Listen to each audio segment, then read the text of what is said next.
Island of the Blue Dolphin, Chapter 5. That night was the most terrible time in all the memory of Galasat.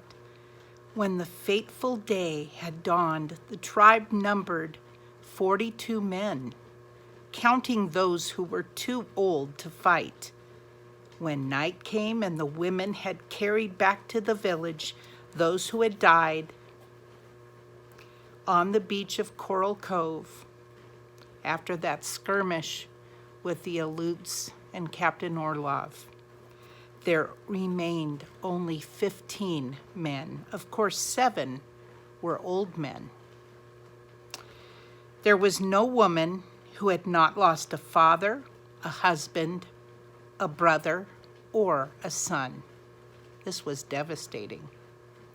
The storm lasted 2 days, and the third day we buried our dead on the south headland. The Aleuts who had fallen on the beach, we burned.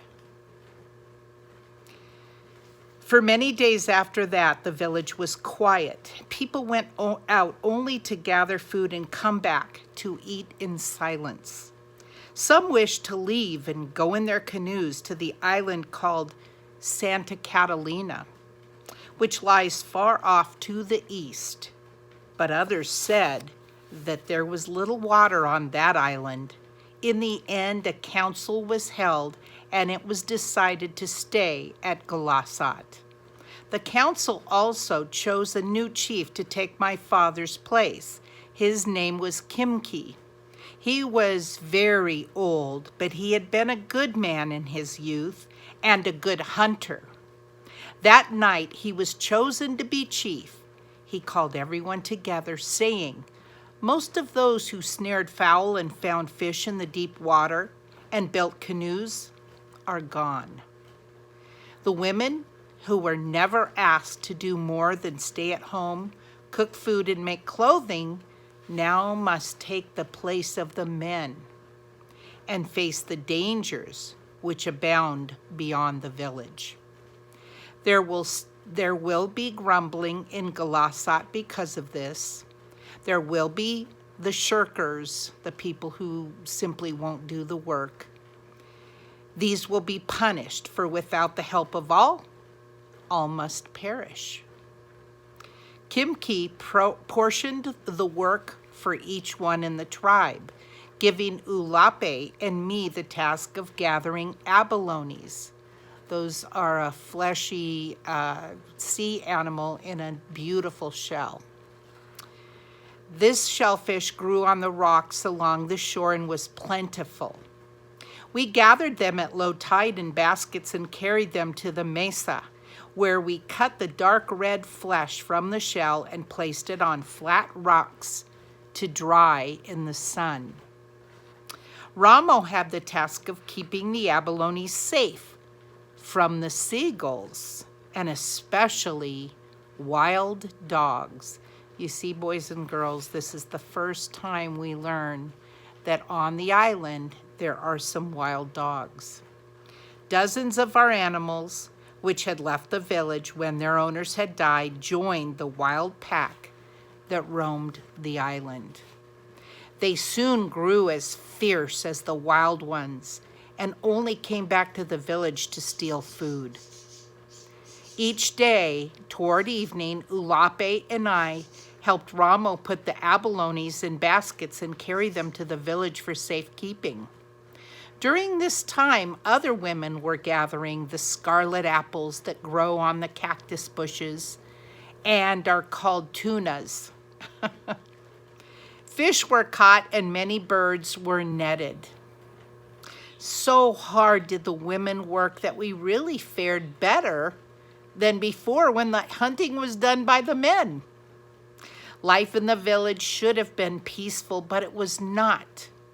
The men said that the women had taken the tasks that rightfully were theirs, and now that they had become hunters, the men looked down upon them. There was much trouble over this until Kimki decreed that the work would again be divided. Henceforth, the men would hunt and the women would harvest. Since there was already ample food to last through the winter, It no longer mattered who hunted. But this was not the real reason why autumn and winter were unpeaceful in Galasat. Those who had died at Coral Cove were still with us. Everywhere we went on the island or on the sea, whether we were fishing or eating or sitting by the fires at night, they were with us. We all remembered someone, and I remembered my father, so tall and strong and kind. A few years ago, my mother had died, and since then, Ulape and I had tried to do the tasks that she had done. Ulape, even more than I, being older. Now that my father was gone, it was not easy to look after Ramo, who was always into some mischief. It was the same in the other houses at Galashat, but more than the burdens which had fallen upon us all, it was the memory of those who had gone that burdened our hearts. Thinking about those dead loved ones. After food had been stored in autumn and the baskets were full in every house, there was more time to think about them, so a sort of sickness came over the village, and people sat and did not speak. No one ever laughed. In the spring, Kimki called the tribe together. He had been thinking. He said during the winter, he decided that he would take a canoe and go to the east, to a country which was there and which he had once been to when he was a boy. It lay many days across the sea, but he would go there and make a place for us.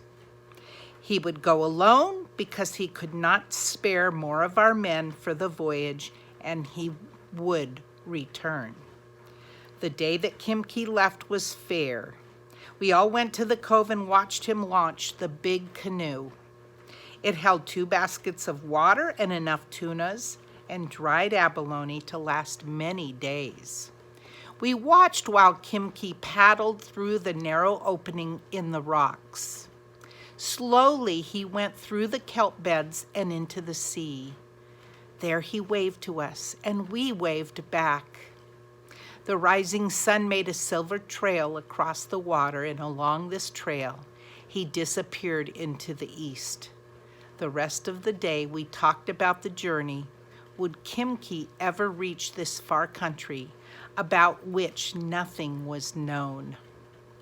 Would he come back before the winter was over, or never? That night we sat around the fire and talked while the wind blew and the waves crashed against the shore. That's all for chapter 5.